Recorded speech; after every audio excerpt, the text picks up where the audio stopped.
వక్రతుండ మహాకాయ సూర్యకోటి సమప్రభ నిర్విఘ్నం కురు మే దేవ సర్వకార్యేషు సర్వదా గురు బ్రహ్మా గురుర్విష్ణు గురుర్దేవో మహేశ్వరః గురు సాక్షాత్ పరబ్రహ్మ తస్మై శ్రీ గురవే నమః. శరదా శరదాంభోజ వదనా వదనాంబుజే సర్వదా సర్వదాస్మాకం సన్నిధిః సన్నిధిం క్రియాత్. ఓం గం గణపతయే నమః. సద్గురవే నమః. శ్రీ మహాసరస్వత్యై నమః. మనము వైశాఖ పురాణం నవమోధ్యాయానికి చేరుకున్నామమ్మా. అష్టమోధ్యాయ పరంగా అన్నదానం చేయకపోతే కూడా పిశాచ జన్మలు ఎట్లా కలుగుతాయనేటువంటి అంశం ఈ యొక్క శృతదేవ మహర్షి తండ్రి గారి కథాంశం రీత్యా కూడా మనం చెప్పుకున్నాము.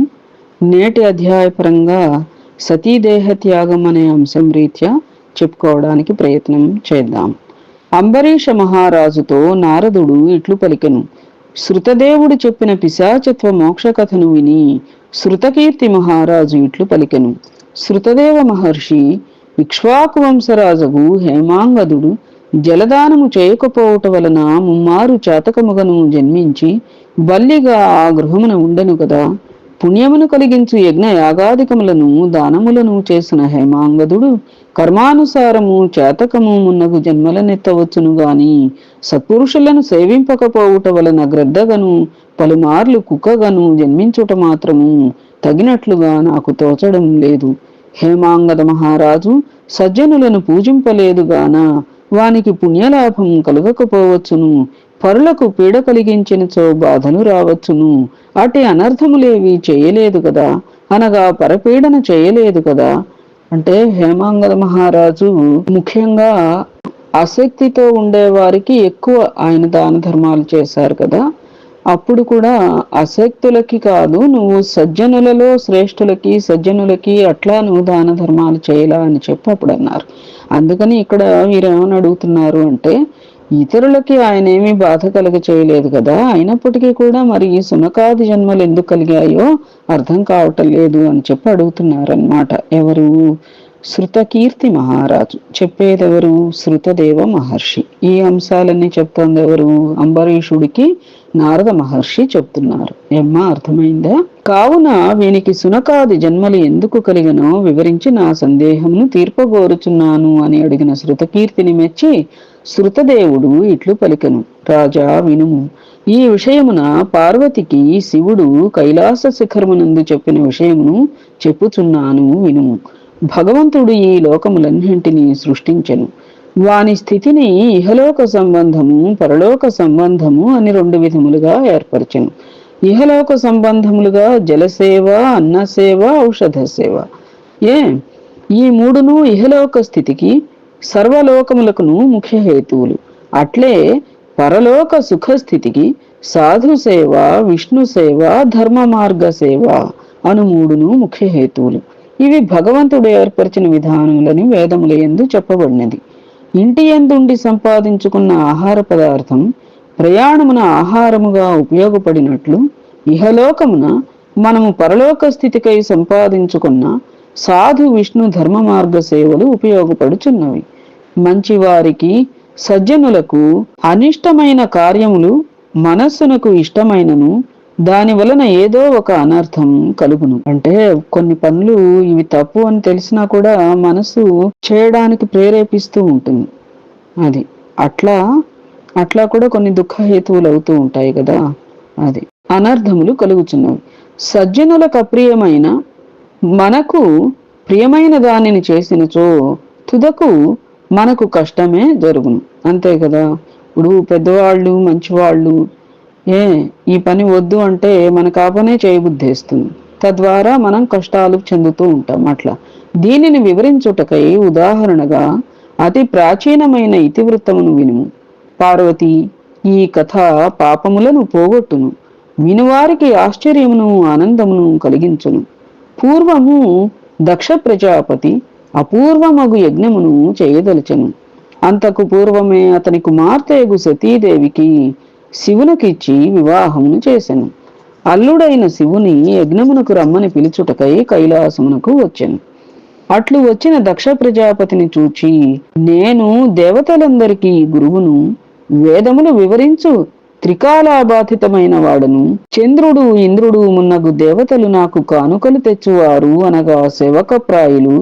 ప్రజాపతులలో ఒకడైన దక్ష ప్రజాపతియు తనకు పిల్లనిచ్చి మామయ్యై గౌరవార్హుడైనను పరాత్పరునగు తాను ప్రజాపతులలో ఒకరిని చూచి లేచి గౌరవించుట వానికే శ్రేయస్కరం కాదు. యజమాని సేవకుని చూచి లేవరాదు, భర్త భార్యని చూచి లేవరాదు, గురువు శిష్యుని చూచి లేవరాదు అని శాస్త్రవేత్తల మాట కదా. దక్ష ప్రజాపతి పిల్లనిచ్చిన మామగారవుటచే పూజ్యుడే, కాని ఇచట పూజ్యత్వము బంధుత్వమును బట్టి వచ్చినదగుటచే సర్వోన్నతుడు సర్వోత్తముడు దేవదేవుడనగు తాను లేచి నిలుచుండి గౌరవించుట, శిష్యుని చూచి గురువు లేచినట్లుగా, భార్యను చూచి భర్త లేచినట్లుగా, సేవకుని చూచి యజమాని లేచినట్లుగా ధర్మ విరుద్ధముగా ఉండును. కావున లేచి నిలుచుండి గౌరవించుట దక్ష ప్రజాపతికి శ్రేయస్కరము కాదు. లేచినచో యజమానులు మున్నగు వారు లేచి సేవకాదులను గౌరవించుట వంటిది. ఇట్లు చేయుట వలన సేవకాదుల ఆయువు, ధనము, కీర్తి, సంతతి మున్నగును వెంటనే నశించునని తలచి పరమేశ్వరుడు మామయగు దక్ష ప్రజాపతి వచ్చినను మామగారుగా పూజ్యుడైనను దక్షుని శ్రేయస్సును కోరి లేవలేదు. కాని పరమేశ్వరునంతటి వాని ఆలోచనాశక్తిని ఔన్నత్యమును గమనింపజాలని దక్ష ప్రజాపతి ధర్మ సూక్ష్మమును గమనింపలేక అల్లుడు తనను గౌరవింపలేదని శివునిపై కోపం తెచ్చుకొనెను. కోపమును ఉద్రేకమును ఆపుకొన చాలని అతడు శివుని ఎదుటనే ఇట్లనెను, ఓహో ఎంత గర్వము, ఓహోహో ఏమిటి ఈ గర్వం, దరిద్రుడు, తనను తాను తెలుసుకొనజాలని అవివేకి ఈ శివుడు, ఇతనికి తనకంటే మామమాన్యుడను వివేకము లేని అవివేకి ఈ శివుడు, ఇతడెంత భాగ్యవంతుడో గదా. ఈశ్వరుడను పదమున నైశ్వర్యమును కలిగి ఉన్నవాడు, ఇతని ఐశ్వర్యం ఎంత గొప్పదో కదా. వయస్సెంతో తెలియదు, సృష్టించిన ఒక్క ఎద్దు వీని ఐశ్వర్యం. పాపం కపాలమును ఎముకలను ధరించి వేదబాహ్యులకు పాషండుల చేత పూజింపబడువాడు. ఇతడు వృధా అహంకారుల దైవం. ఇటి వాడిచు మంగళమేమి ఉండును. లోకములు శాస్త్రములు చర్మధారణమును అంగీకరింపవు. దరిద్రుడై చలికి బాధపడుచు ఇతడు అపవిత్రముగు గజ చర్మమును ధరించును. నివాసం శ్మశానం, అలంకారమా ఆ సర్పం, ఇది ఇతని ఐశ్వర్యం. ఇట్టి ఈతడు ఈశ్వరుడు, పేరు శివుడు. శివ శబ్దార్థము నక్క. ఆ నక్క తోడేలును చూచి పారిపోవును. శివాయను శబ్దమే వీని ధైర్యమును వివరించును. సర్వజ్ఞుడను పేరు కలదు, కాని మామను చూచి నమస్కరింపవలెనను జ్ఞానం లేని అజ్ఞాని. భూతములు, ప్రేతములు, పిశాచములు వీని పరివారం. ఆ పరివారం ఎప్పుడునూ విడువడు. వీని కులమేమియో తెలియదు. మరియు ఇతడు పరమేశ్వరుడు. సజ్జనులితనిని దైవమని అంగీకరింపరు. దుర్మార్గుడగు నారదుడు వచ్చి చెప్పగా విని నేనితనికి నా కుమార్తెను సతీదేవిని ఇచ్చి మోసపోతిని. ధర్మ వ్యతిరిక్తమైన ప్రవర్తన గల ఇతన్ని వివాహమాడిన నా కుమార్తెగు సతీదేవి వీని ఇంటనే ఉండి ఈ సుఖములను అనుభవించుచుండుగాక. ఇట్టి ఇతడు వీనిని వివాహమాడిన నా కుమార్తె వీరిద్దరును మాకు మెచ్చదగిన వారు కారు. నీచకులము వాని యొద్దనున్న పవిత్ర కలసము విడువదగినది అన్నట్లుగా వీరు నాకు విడువదగిన వారు అని బహువిధములుగా పరమేశ్వరుని నిందించెను. కుమార్తెగు సతీదేవిని అల్లుడగు పరమేశ్వరుని యజ్ఞమునకు పిలవకుండా తన ఇంటికి మరలి వెళ్ళిపోయెను. యజ్ఞవాటికను చేరి దక్ష ప్రజాపతి ఋత్విక్కులతో కలిసి యజ్ఞమును ప్రారంభించినను పరమేశ్వరుని నిందించుచునే ఉండెను. బ్రహ్మ విష్ణువు తప్ప మిగిలిన దేవతలందరూ దక్షుని యజ్ఞమునకు వచ్చిరి. సిద్ధులు, చారణులు, గంధర్వులు, యక్షులు, రాక్షసులు, కిన్నరులు, వారు వీరు అననేలా అందరూ వచ్చిరి. పుణ్యాత్మురాలగు సతీదేవి స్త్రీ సహజమగు చాంచల్యముచే ఆ యజ్ఞమును చూడవచ్చిన బంధువులను చూడవలనని తలంచెను. పరమేశ్వరుడు వలదు అని వారించినను స్త్రీ స్వభావం అనుసరించి యజ్ఞమునకు వెళ్ళదలచెను. పరమేశ్వరుడు పలికిన ప్రతి మాటకు సమాధానమును చెప్పెను. అందుకు పరమేశ్వరుడు, ఓ సుందరి, నీ తండ్రియగు దక్షుడు నన్ను సభలో నిందించును. సహింపరాని ఆ నిందను విని నీవు శరీరమును విడిచెదవు సుమా. ఆ నీ తండ్రి చేయు నిందను విని గృహస్థ ధర్మమును అనుసరించి సహింపవలేను. నేను నిందను విని సహించినట్లు నీవు సహించి ఉండలేవు. కావున యజ్ఞశాలకు పోవలదు, అచట శుభము జరగదు, ఇది నిశ్చయం అని శివుడు ఎంతగా వివరించి వారించినను సతీదేవి వినలేదు.